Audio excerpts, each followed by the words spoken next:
Hello, everyone. I'm Yossi Goslin, NBA salary cap analyst. You can find me on Twitter, Blue Sky, YouTube, Apple, and Spotify all under my name, Yossi Goslin.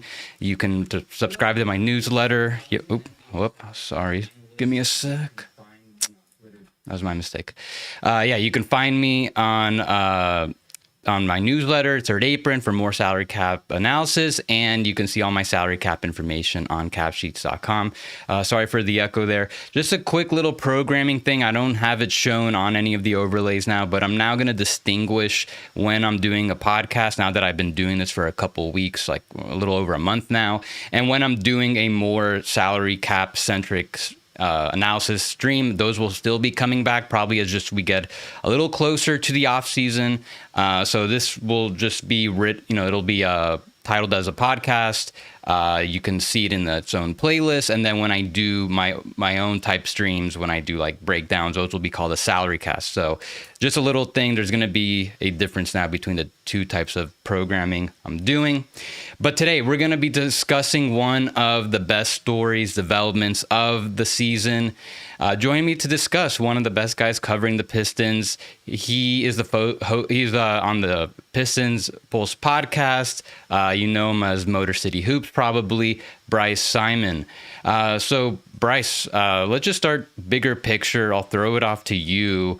After a season like this, there's probably going to be a lot of talk, a lot of speculation as far as what the Pistons can do to make the next step, whether it's a big trade or a signing to push them further. But where are you as far as where the Pistons stack in with the rest of the league and how they should proceed this offseason? What's up, Yossi, man? Thanks for having me. I'm happy to be here. I appreciate you asking me on. And it's kind of weird, right? Because this time last year, it was the 14-win Detroit Pistons. And it was just like, we want this team to be competitive. We want them to find a direction. And they fired their coach that they had hired a year before. They essentially hired over their general manager, which eventually he left. So you have a new decision maker in the front office. You have a new head coach, a lot of the same young players, but you brought in some new veterans.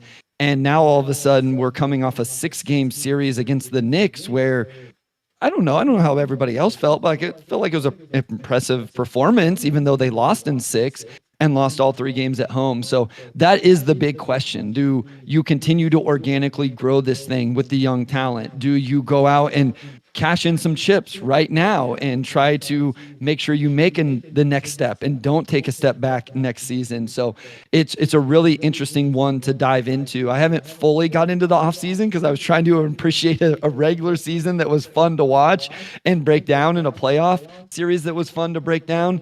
But they have paths to go, and that's what's going to be really fun now that we are in the Pistons off season. Yeah, and it's really hard to really dive into what they should do next whenever a team has this type of they go above expectations like this. Last year, I thought they would be in the play-in for 23-24. I kind of liked what they did. They were, when they brought in a little bit of shooting, like Joe Harris. I kind of thought that might work. You and me both, man. You and me both. It did not work out very well. That take did not age well for me. Yeah, I liked the Monty hiring, even though that did not work out at all. And just internal improvement, I felt like Cade was going to make that next step. He was kind of doing it last season still, even though he didn't win Most Improved Player, but he was still getting up there this year. I just thought that they would probably be at the lower end of the play-in mix last year. And what happened last year didn't really dissuade me from that going into this season. I still very much expected them to be in the lower end of the play-in again, maybe a 9 or 8 seeded. But no, they ended up being the 6th seed. So this came really fast, pretty surprising still, even though I had them not being in the bottom tier of the league again. But at the same time, it's kind of, because it was so fast, it's kind of hard to see for me how they how they truly stack against the rest of the league. And I just feel, as far as anyone saying they need to make a big trade right now, go make the next step, I still feel it's a little too early for that. I think they need another year, one, just to kind of see how, if this holds up. If they remain a 6-seeded level, then okay, they really are this good. Then for sure, yeah, go and make that next step, maybe at the earliest, like the trade deadline or something. But also, I still think they're in the process of figuring out what they've got. Like with a lot of their young players, I think they just need more reps to see who they want to stick with, because if they do make a big move, that means they're going to trade some of these guys. But they got to be sure like what they've got before they make any decisions. Don't want to rush off a guy that they should have probably kept, anything like that. So, and as far as like, and then I saw on The Ringer, Howard Beck had this article about just keeping expectations in check. He wrote that the Pistons' number one job should be trying to convince ownership to just kind of like stay patient, or else you could become like what the Hawks were after they had their conference finals run 4 years ago, and then they just did that DeJounte trade, and now they're in a hole that they're like sort of recovering from now. The low blow, but it's true. Like this is like that's the type of thing that I think the Pistons have to avoid. So I wouldn't rule out a big trade. I feel like they got to be opportunistic. Like if the right trade comes in the right price, then okay, do it. I'm a little more curious though about like, when it is time to do that, what kind of player they should do, or what kind of archetype. Have you put any thought of like who is your kind of like ideal type of guy you'd want to pair with Cade if the time came for that? Yeah, so I agree with you for one. I will find my mind wandering a little bit more to this offseason after what we saw in the playoffs, because it's like, man, this team is a little bit closer than I thought. But in general, I've had the same idea as you, where I don't want them to completely run it back this offseason, because I think a little bit of internal change, or I guess this would be bringing an external change, but a little bit of change is good. Like if they bring back almost exactly the same roster without a first-round pick, I don't know that that's great. They should look to upgrade a little bit here and there. And you use the word I love, which is opportunistic. If there's a trade out there that somebody's, they're selling low for whatever reason or something like that, or maybe you can just get a proof of concept player, right? Like somebody for 1 year, you can absorb the salary, and it gives you a look at, okay, this is what Cade and the rest of the team looks like with the number 2 option, which leads me into what I think is the biggest thing eventually Trajan and the organization has to find and answer. I believe Cade showed this season he has the potential to be your number 1 face of the franchise, the best player on a real playoff contender. I believe that since he was drafted. I believe he showed that in the regular season. He'll be all NBA in my opinion. And it was a good first round series with some areas of growth. They got to find the number 2. And is it Jaden Ivey? Like this plays into yours. Like I would say the one biggest disappointment this year for me is we didn't get the full Jaden Ivey data collection because of his injury. We didn't see him in 6th game of a playoff series against the Knicks to see if he could average 22 or if he would average 14 in a playoff setting, right? We didn't get that. So is it him? Do they think Ron Holland is that? Trajan Langdon's first pick of his tenure? Or do you eventually have to go out and acquire that player? And if you do, what assets do you use to get it? The name that I love, I'm not saying they can go get this guy because they're not, but like a Jalen Williams type of player. That's who I think Detroit should be looking to acquire. Jaren Jackson Jr. is a name that a lot of Pistons fans are keeping an eye on right now because of who knows what happens in Memphis. I think they need a real two-way guy, but a guy that has potential to be your number 2 offensive option along with that. And those guys aren't easy to come by, right? We all know that everybody is looking for one of those guys, but I think that's the ideal pairing next to Cade. So, yeah, you basically took the words out of my mouth as far as first, like, what is Cade going to be? So as far as Jaden, we'll get to him a little later. He's going to be extension eligible this summer. We'll discuss him, his vibe, if he can really be a number 2 guy, but also maybe what the Pistons might be thinking about him. But yeah, I think I'm more concerned about, is Cade that number 1 guy? And based on what we saw this season, like he's probably going to be 3rd team All-NBA. There were a lot of injuries that may have boosted him, but I think also at the same time, a lot of people would argue that after when you look at what he did from start to finish, he probably does deserve at least to be 3rd team. And if he can do this consistently, maybe even just have like a little bit improvements here and there, then you're looking at a top 10 to 15 guy going forward, in which case, yes, he can be the number 1 guy on a team. And I'm more concerned about that than more than as I got into it, then what exactly the Pistons should try to get, like the perfect type of co-star. Because if Cade's that guy, I feel like he also, it doesn't really matter too much exactly who they put next to him. It just needs to be like a very good number two. It kind of reminds me of a couple of years ago when the Mavs traded for Kyrie Irving, which it didn't seem like it was the best addition they could have gotten. You would have thought they could have aimed a little higher.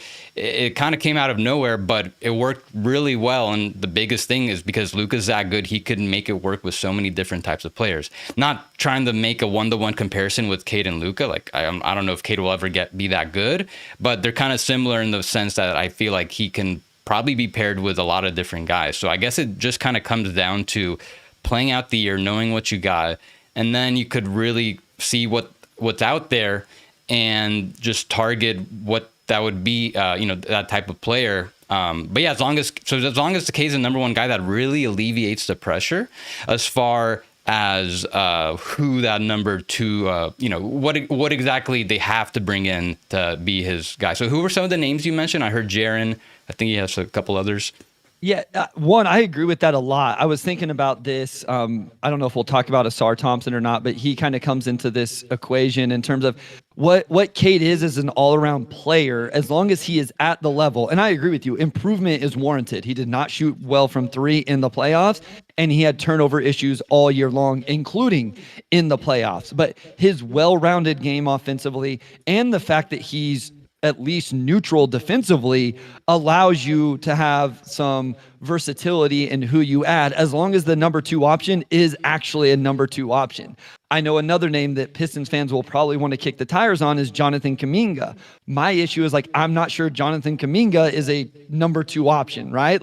I don't think that that's going to be his game. So what are you going to pay him, and what does the role ultimately be? Those type of things. So I think the names, Jalen Williams was just an example. Again, I don't think Jalen Williams is a guy that anybody can go out and acquire right now, especially until we see how this Thunder playoff runs. And even after that, OKC's, unless they're get in on Giannis or something, right? But, J-Dub is the idea of a player that I would love, because I do think Detroit is trying to build a defensive identity. So in regards to that, I don't know that they would be as interested in a Tyler Hero, Zach LaVine type of archetype of player, even though I do think that would fit well with Cade offensively. I would look more at that two-way wing. I've even had people throw OG Anunoby at me after seeing how he just played against the Pistons with the Knicks. I don't know that OG is a number two option, but those type of players. But as I mentioned, you'll see those aren't easy players to find. Two-way wings are very valuable for a reason and get paid a lot of money for a reason, because usually you get one end or the other, or there's some flaw on one end or the other. But that's the type of archetype that would be ideal, depending on how they build out the rest of their defensive infrastructure, right? That's the other thing. If Jalen Duren improved this year, but he's not an anchor of your defense. If you have a true anchor of your defense guy, this is what makes Wemby so special, right? It's you can afford to have some bad defenders because 7'5" is behind them cleaning everything up. And so there's a little bit of that, but those are some names and archetypes, I should say, more so, that I would be interested in. Yeah, I'm not sure which of those, the two-way wings you mentioned, a Jalen OG type, who might be available in the future. Yeah, those guys are just very hard to come by. You mentioned Jaren earlier. I really like that, actually. He can extend with the Grizzlies this summer. For some reason that weren't to happen, okay, maybe the Pistons can make a really strong offer. You touched on some of the scoring guard types, like a Hero. I'm sure Devin Booker will be a guy that of course, and if they were to go for that primary scorer type, then they'd want to aim probably for Booker, something that high. So I guess it just kind of comes down to who's going to be available. I know some of the guys that are gonna be potentially available this summer, like Giannis, KD. I don't think Pistons have enough for Giannis. Maybe they do have enough for Giannis, but also you would be trading everything, right? They just got back a hold of their future draft, because they've been this draft pick has been held over their head with the protections on it. It's finally going to convey, and then you would have to trade essentially all of them, right? Plus some young guys, I would guess. Yeah, no, that's a good point. Now that they finally conveyed it, it was like protected through 2027, I think. Yeah. So like they couldn't exactly trade multiple firsts. It's like complicated, but now that it's gone, they can technically trade up to 4 firsts this summer. Yeah. So they could kind of get there. But I wouldn't anticipate that happening.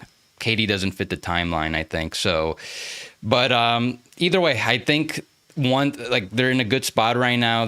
I like to say like it's like they're playing with free money where they just did so well. They just got to kind of see where they're really at, see if this can sustain. And then the trade deadline, there's probably going to be a lot of guys available, and maybe that'll be the time at the earliest, I think. So yeah, we'll see. But yeah, there's just so many different types of players that they can get. They don't have to like get locked into one specific guy, but definitely like in the wing, most likely in the wing.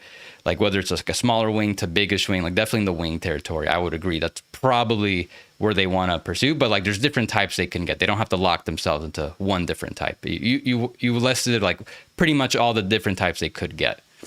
Yeah, no, I agree. I like that you brought up where with the way Cade plays, they have some optionality with what they bring in. I agree with that. It just, when they make that move, it has to be right. You know what I mean? Like and I think the trade deadline is the earliest as well, where they really make a move, unless it's just like, man, this price is too good to pass up. Yep. So let's get into the actual offseason then. So before Cade, like now he's likely to get his 30% max. They were going to have about like 25 million in cap space. Now he's probably going to be I'm guessing at least 13 all NBA. That's going to boost his salary next year by 8 million. So that's going to cut it down to like 17 million. So It's not really a lot of cap space. And I'm just looking at their roster right now. They already have a lot of their rotation under contract for next season. They have their biggest free agents: Hardaway, Schroeder, Malik Beasley. So, and you already answered what I was about to ask you next, which is, would you prefer to run it back completely or use some of that flexibility to target some rotational type pieces? So, I mean, you might as well give you the second question. Like, just whether it's cap space or using the mid-level exception, they'll have some money to spend. Do you have any targets in mind as far as what would you like to supplement the current rotation this summer? Yeah, so there's an interesting name that I don't think is super practical, but I like the idea of adding Brook Lopez to the center room. I just don't think Brook Lopez would sign up for the role I would want for him. I realize, the end of their playoff series, he ended up getting benched in terms of not in the starting lineup, didn't play a bunch of time, and he's getting up there in age. I just assume some other team will value him more than the role I would see for him. But I mentioned earlier the idea of, proof of concept stuff. And one of the proof of concepts I want to see that Pistons fans always talk about is a stretch big on this team, specifically a stretch big with Ausar Thompson. Because if you watch the Knicks-Pistons series, a big thing that came out of that offensively was the amount of time that Jalen Duren and Ausar Thompson occupy the same area of the court. And so what I would like, before either you move off of Jalen Duren or pay a bunch of money to a stretch big or something like that, is an older veteran stretch big who maybe you can sign to a 1-year deal, 2-year deal, something like that would sign up for lower minutes, but you could play almost all of those minutes exclusively with Ausar Thompson. The problem is, I just don't think Brook Lopez is quite that point in his career right now, and I think somebody else would pay him more. So that's one I like the idea of, but the practicality of it is just so low, and I don't even think it's really that possible. Otherwise, it's like, can you upgrade Tim Hardaway Jr. with somebody that's a little bit more two-way, right? Or if Schroeder walks, can you replace what he brought? He was really important to this team, especially with the JI injury. So it's those little marginal moves in terms of Beasley, Hardaway Jr., Schroeder. Do you just run it back with those guys? Do you say over the cap, use their birds, and then in Beasley's case, sign him with the non-tax MLE? Or can you go cap space route, let those guys walk, and then manipulate the cap and the room exception to sign 3 guys that replace them in an equal or upgraded way? As far as stretch bigs, I'm just looking at a couple guys, or not too many. So you mentioned Lopez. On a similar type tier, there's Al Horford. Yeah. And Yeah, sure. That would be awesome. That could fit also the mold. Definitely probably a little more gettable, especially with the Celtics. Their whole right. Like tax. I didn't think about that. Maybe they're willing to let him walk because of the age and their salary cap situation. So you can give him like a nice inflated 1-year deal that might be enough to get him away from Boston. On the higher end, there's Naz Reid, but that would, I mean, I can see it. They probably have to just trim a little bit more money. You might have to dump you might have to salary dump somebody. I think is the name, right? Huh? Fontecchio is the name Pistons fans will like when you look at getting max cap space for them. It's renouncing all of these dudes and then probably finding a spot for Fontecchio to go where you're not taking any money back. Tobias is the big number, but I think Fontecchio is the more realistic number to get you to a reasonable place. Yeah, if they can shed Fontecchio, they'd be back to around $25 million to spend. Yeah, that seems like kind of in line of what offers might start out for Naz Reid. But then you're giving him a long-term deal, not like a 1-year type thing. Correct. I like that. I do like the idea, especially if at least with Horford and Naz, you can play them with another big. So I could see that. I hadn't really put too much thought into what they could pursue with. Now the other thing is they could also do this with a trade. They could probably, if maybe there's instead of free agency, if they can't get any of these guys with the mid-level, then they can just maybe trade Fontecchio. You can take back like up to $15 million. So maybe there's something there they could do as well. So they've got optionality. As far as what they will probably do, I don't think they'll do cap space most likely. Main reason is, so it's $17 million in cap space plus the $8 million room exception.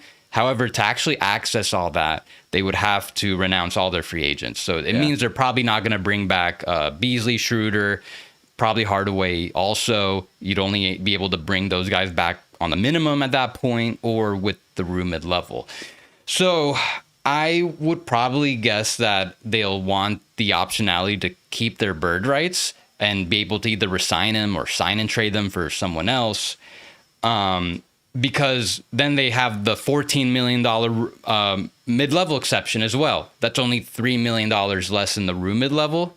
So I think unless they have some big target in mind that requires close to 30 mil in cap space, then they're probably not going to use cap space and just have more, keep more of their spending power, if that makes sense. Have just as much spending free agency signing power with the mid-level, but you can also bring back your top guys, run it back, and just kind of see what you got from there.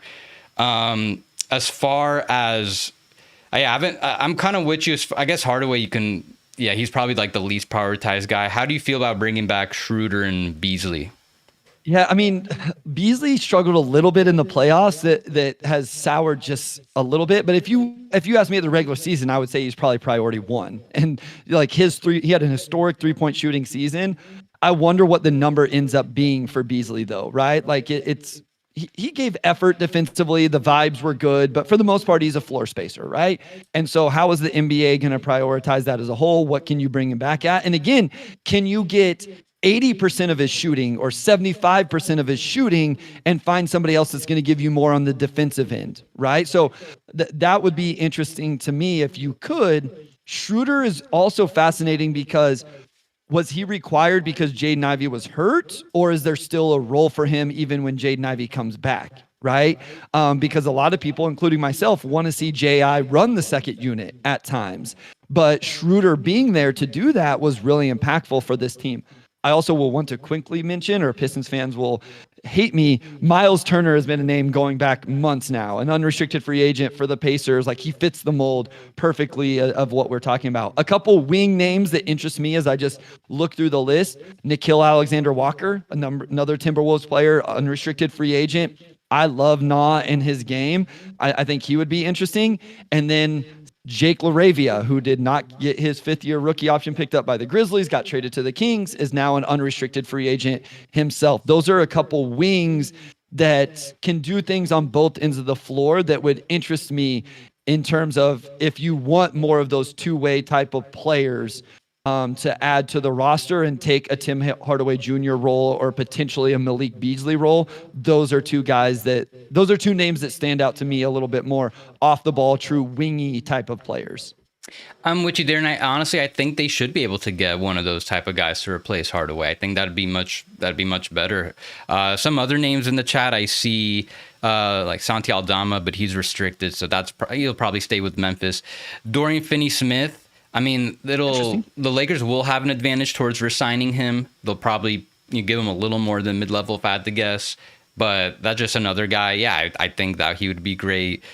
LaRavia you mentioned. So as far as Beasley, he shot the hell out of the ball this year.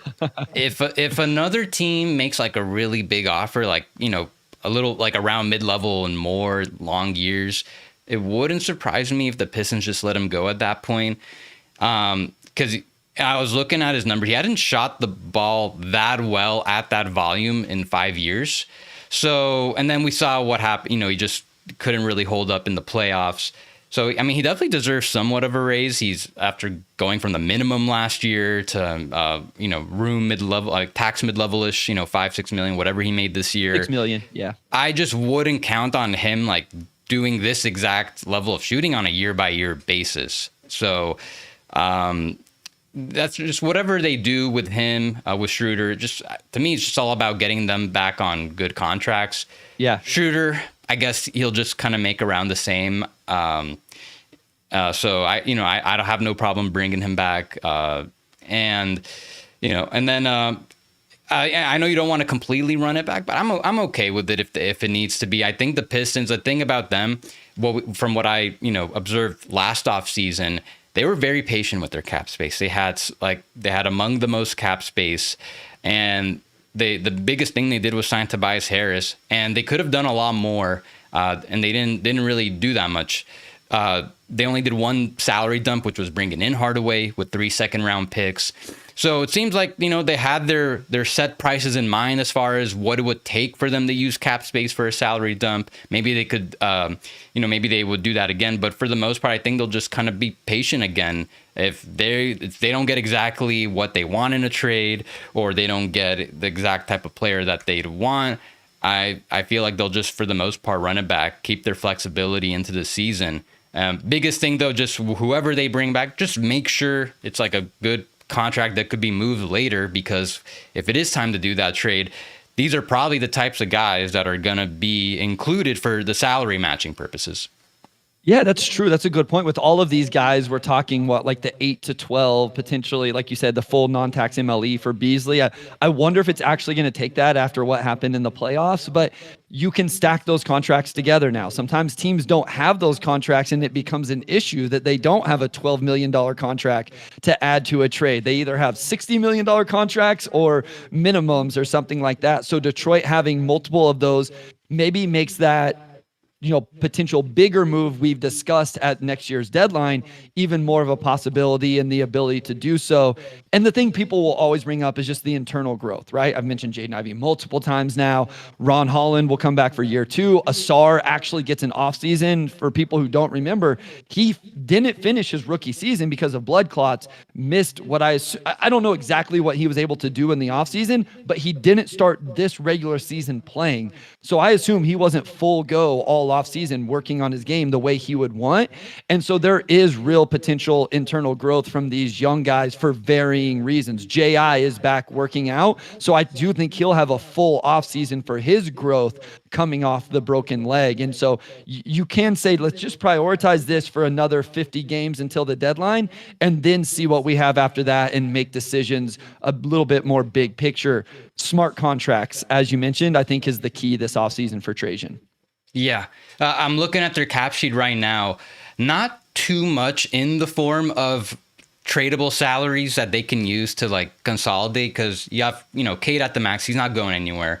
You got Tobias at around 26, 1 year left. If they do end up, having the option to get like an upgrade at that position, okay, then, that makes it easier to move him. But then, Stewart makes like 15 million, and then you got all your guys on rookie scale deals for the most part. So not a lot of that extra money that you can just put together to, make that big trade if needed. So if you can get Schroeder and Beasley back on, like around on like, mid-level-ish size money or less, but you keep the years tight, then those are the contracts that you could probably use for those trades. So and I'm sure they are trying to strategize around like what are those salaries we can use to build up while minimizing any long-term risk. They got to be ready for those opportunities. But yeah, you touched on Jaden Ivey, so let's get into the last thing I want to discuss. They have two major extension candidates, Jaden Ivey, Jalen Duren. I started looking into it, like what the market could be in the future. And I would say this is probably arguably their most important part of the offseason, more than everything else we discussed. Where are you at? Like, how do you think the Pistons should prioritize them in negotiations? Oh, I don't know, man. This is the hardest thing tough. I have to think about right now. So J.I. is tough because, as I mentioned earlier, he didn't get the whole season. I think it would be a surprise to a lot of non-Pistons fans to know what Jaden Ivey shot from three this season whenever he got hurt. J.I. finished the season over 40% from three at the time of his injury. Now, it was a little bit of a roller coaster. Like, he would go through some really tough stretches, and then he would just get on a heater for 3 or 4 games. And unfortunately, he was on a heater when he got hurt, I believe, at least in the game he was playing. But yeah, it's tough with J.I. because I don't know. Like, if you told me J.I. was that second option we talked about, I would believe it.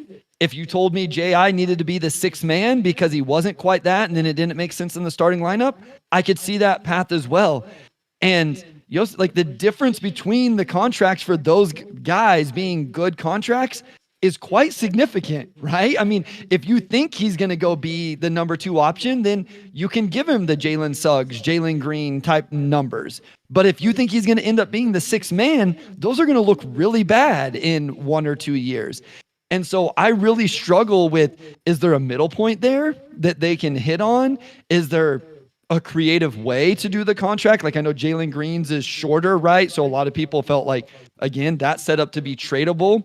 Jalen Suggs is descending, so maybe you could do something like that where you give yourself a little bit of freedom of, okay, we're going to descend this contract where if he ends up being a number 2, number 3 option, okay, well, this is a bargain. And if he ends up being a sixth man, maybe it's a little bit above market value, but it's okay because it's descending. So I think it's going to require a little creativity with J.I. because he is coming off the injury, and for me, I don't know exactly where he slots in terms of his role just yet, and that makes it hard to decide on what contract you want to give him. So, couple things. Neither guy, we can agree, neither guy is going to get the max. Agreed, 100%. That would be a mistake from the Pistons if that happens. And if that was, I'm sure that's obvious to most people. I just bring it up because, all the max extensions get done very early in free agency. Ones that require a lot of negotiations, they get taken down to like the deadline, like right before the start of the season. As far as Jaden, it's really tough. And the injury definitely made things a lot more complicated. And look, I'm not saying this is a direct correlation. I'm going to be really clear. Like this, but it's worth noting that the Pistons, they started taking off like shortly after he got hurt. Not saying that like he was holding him back or anything, but it definitely kind of starts to question, what is his long-term fit with this team? Can he be the number 2 guy with Cade? I already had a lot of questions about whether he even is a good backcourt fit with Cade in the future. You brought up he shot 41% from 3 this year, but in previous years he shot about like 33%. So I just think there's just so many things, so many variables that just kind of makes it a little fuzzy. So it's hard to know if they should commit to him and then how much. I'm more curious about what his interest is around the league. If I'm Detroit, I would bet that there is. Like, I'm sure a lot of teams are interested in him. And so if you're Detroit, it doesn't mean that, okay, like because this injury happened, we want to play out the year first, see how you do, just minimize that risk. But maybe there's something that makes sense that you can bring him back on, where potentially maybe you have the ability to move him later. Because the one thing we didn't discuss about when we're talking about what can, when they do that big trade is Ivey could very much be a part of that and maybe even have enough value that kind of reduces what the rest of the package is. So I'm not sure how to value him. I'm not sure exactly how the rest of the league values him. It's just complicated. I wouldn't be surprised if both sides are just like very far apart. Ivey was the 4th overall pick. I would guess, yeah, he probably is going to point to what Jalen Suggs, Trey Murphy just got, like $30 million a year, that type of range, maybe more. Maybe the Pistons aren't there.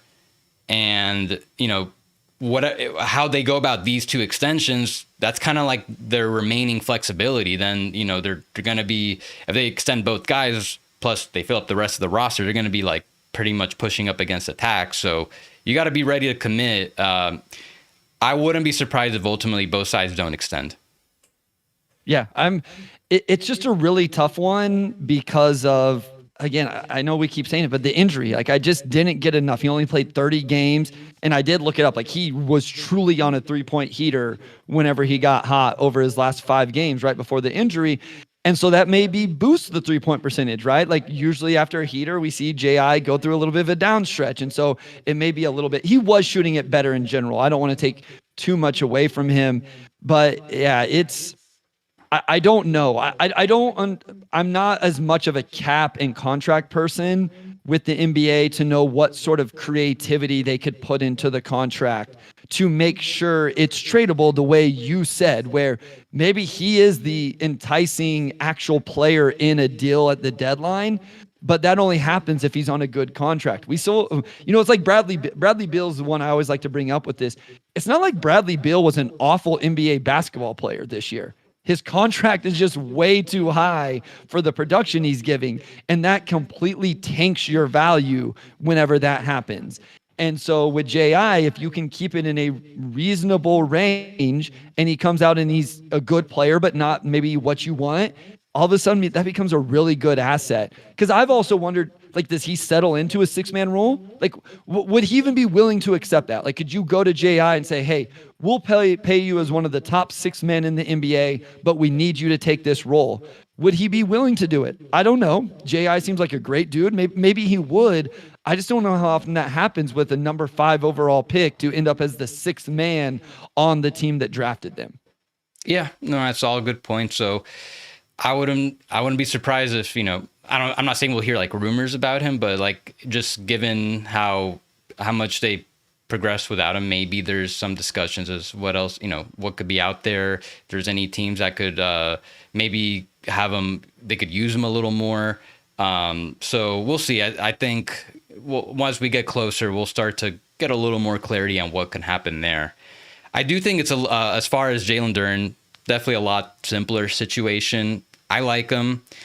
Even if they don't project him to be like an all-star level of center, I think he's a good enough starter where I think we've seen enough that, okay, it's good. I think they should commit something to him. So again, just like, what is that value? What can you get him at? And it's hard to say because the center market is just like evolving like crazy right now. It's kind of all over the place. Like on the highest ends, you got Jared Allen. He's set to make like $30 million a year. Claxton just re-signed on a deal. Is going to make like $25 million a year. And then on the lower end, Ivica Zubac, he's going to make only like $20 million a year, which is a pretty low value for him. So it's going to be a little hard. I think it's going to be it's hard to like right now to see like where Duren could fall in that range. I would imagine it's somewhere in that range. I would guess probably in that lower end, like between Zubac, Claxton, which I think would be pretty solid value. I mean, do you feel like you've seen enough from Duren that you'd go ahead and commit to him? I've seen enough growth that it gives me a little more intrigued. Before the season, I would not have really wanted to make a move with this. I thought he got better throughout the season. There's obviously real chemistry with Cade and Jalen Duren and pick and roll stuff. I thought, like, even my co-host over on Game Theory, Sam Vecini, who is not a huge Jalen Duren fan, gave him a lot of love for how Jalen Duren played in the final 2 games of the Knicks series. I've seen enough to offer him something, but I run into the same struggle as you. If I'm the Pistons, I say, hey, you're not better than Ivica Zubac. Why are we giving you more than what he got? And and then you look at Nick Claxton on the other end, and if I'm Jalen Duren's representation, I'm saying, hey, Nick Claxton's getting 25 a year. I'm better than that guy. I should get more than that. So the Pistons have a market value that says it should be less than 20, and Duren's side has a market value that says it should be more than 25. I think if I could get him in that lower 20 range, right? Which by the end of that contract probably ends up being close to the non-tax MLE with the way the salary cap is going to go. I think I would be able to handle that. I think I would be comfortable with that. I think that's a tradable contract. If it's like, here's the big caveat with Jalen Duren. Do him and Asar Thompson work? And if they don't, who do you choose? And so I think that's an important caveat here, because again, if you get him on even, let's say 4 for 80 is reasonable, but then what is that value if you end up having to trade him because you just can't play him and Asar Thompson together because they're magnets to the same space of the floor offensively? So I do think that is an interesting calculation for Trajan in the front office. If you don't think that those two guys can play together and you are going to choose Asar Thompson over Jalen Duren, which I think I would based off what we've seen from Asar on the defensive end, then what does that mean? What do you do with that moving forward? So I think that's an interesting little extra piece to the Jalen Duren extension talk.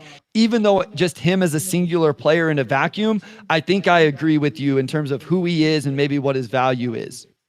If they can get him on 4 for 80, I think they would probably just take that pretty quickly. So that do you think Jalen Duren should take that though, Yossi? Because to me, that's what I would want to offer. And then I've always said Jalen Duren would not take the contract I would want to offer him. I think the Pistons would probably give him a little more if I had to guess. Okay. Just to be fair. It just free agency and restricted free agency in particular is just so risky now with so many teams extending, where there's just so much risk with going into restricted free agency unless they're like really lowballing him, which I have a hard time seeing them do that. But if they could get him on something like that, then it's kind of like what the Pistons have going on with Stewart, where he's making $15 million a year. Yeah. Which at the time when he extended that, I didn't feel like we really saw enough for him to warrant that. But now that's like enough where if he remains a backup, that's fine at that rate. But if he were to if he were to improve enough that he can be a starter on most teams, then all of a sudden you have one of the best contracts in the league. So it'd be like kind of similar with that with Duren. This one will definitely go up until like the last few like hours of the extension deadline, I think. But a lot of it will come down to what some of the other centers are going to get, because there's like a couple other center decisions, like Miles Turner we talked about, Naz Reid. I think what they end up getting, that will definitely play into things. As far as other rookie scale extension guys, the one other big one that comes to mind is Walker Kessler. I think what he ends up getting, that will probably also play like a part into what Duren's value could be. So right now, just all over the place. I'm only looking at what some guys got last year, but there's a lot of dominoes to fall this year. And once those fall, Duren's definitely we'll have a better, clear idea of like what Duren could be looking like as we get a little closer to that deadline. I will also say I'm like still trying to wrap my head around the new salary cap numbers as we talk through these. And so sometimes I find myself on the low end of things because I haven't quite grasped and seen like, okay, well, a $20 million contract now is actually a whatever contract a couple years ago and those type of things. So I do think it's important that I know for me, I got to continue to look into that. The other thing I want to quickly mention is none of these guys were drafted by Trajan Langdon. I think it's an important caveat. The guy that drafted Jaden Ivey and Jalen Duren, even Asar Thompson, that was all Troy Weaver and the previous front office. I'm not saying Trajan doesn't like these guys. I'm not saying he wouldn't prioritize them, et cetera, et cetera. I'm just saying they're not his guys, quote unquote, that he drafted. And so that may mean like Trajan's vision for this team may not involve a center like Jalen Duren. Maybe it does truly involve a stretch big like we talked about earlier. I don't know these things. I'm just throwing out hypotheticals. And so I think it's important to remember that as well whenever we're talking about contract extensions and all of that these guys are coming up on this. But I agree with what you said at the top of this part of the conversation. I think it is the most important part of the offseason for the Pistons. They don't have a first round draft pick. I don't think they're going to make a big move. They don't have a ton of cap space depending on which way they go and all of that. I think hitting these extensions, not going overboard, but not pissing these guys off and running them away, I think is the two most important decisions Trajan makes this offseason. Yeah, and I like that you mentioned about, Trajan didn't draft any of these guys. So, not saying that he'll just like move everyone to get like whoever he considers his guys, but a little less attachment there. So if the right opportunity came and it required giving up a certain someone that, maybe fans wouldn't feel as comfortable moving, he might be a little more willing to move a certain guy we might not be expecting. I'm not talking about Cade or anything like that. I'm just basically anybody else, like a Sar or some, I think that's a pretty good example where I'm on the side of, I think you got to keep a Sar right now, but it also wouldn't shock me at all if they decided maybe he's not exactly the guy they want to build around Cade and the rest of the team, and there's a good opportunity that requires him. It wouldn't shock me if they went there, but that's just a good point that you raised. That none of these guys are Trajan's guys, so we still don't truly know how the front office feels about everybody. But Bryce, that's about all I've got. I think we covered just about everything. Definitely one of the more interesting off seasons coming up, just because of the sheer optionality. So we'll end up seeing what comes their way, what they end up doing. A lot of possibilities there. But again, thank you for joining me. You got anything coming up that we should be on the lookout for? So it's kind of random for people, but follow on Motor City Hoops on Twitter, Blue Sky. Got a Substack you guys can check out. I'm actually going to moonlight over on Nick's Film School YouTube, breaking down, I do video breakdowns. It's my passion. It's what I love to do. It's kind of what got me the start after the podcast got going. I'm actually going to do some Knicks Celtics video breakdowns throughout that series. So if you guys are just general NBA fans watching this and you're into that stuff, I already put one out. If you want to go check it out over at Nick's Film School, it's on Jalen Brunson's Game 6 performance actually against the Pistons. But I'm going to moonlight over there for the rest of the playoffs just because I like breaking down film. And then, of course, Game Theory podcast with Sam Vecini. We're talking about the playoffs. We'll do NBA draft coverage, go live draft night, all of those things. So I had a blast talking about this. It is an interesting offseason for the Pistons, one that's not revolved around the draft for the first time with me covering the team. No top 5 picks to discuss this year, which makes it a little bit more interesting, but a lot of fun. So thank you for having me. I really enjoyed the conversation. No, you're welcome. Thank you for joining me. And as you can see, you can follow him on Blue Sky and Twitter at Motor City Hoops. He's also on the Pistons Pulse podcast. He will talk regularly about them there. And make sure you guys follow me on Twitter and Blue Sky, YouTube, Spotify, Apple, under my name, Yossi Goslin. Please subscribe to Third Apron. At some point, I will do an even deeper dive on the Pistons' upcoming offseason, probably get a little more granular on the extensions, what the free agents could get, all that type of stuff. Check capsheets.com regularly. As we get closer to the offseason, things will change. There will be a lot of updates as far as what the teams are doing. And I will be back tomorrow. I'll be pretty busy this week doing a lot of these now that lots of teams are getting eliminated. I will be doing the Lakers tomorrow. I'll see you guys then.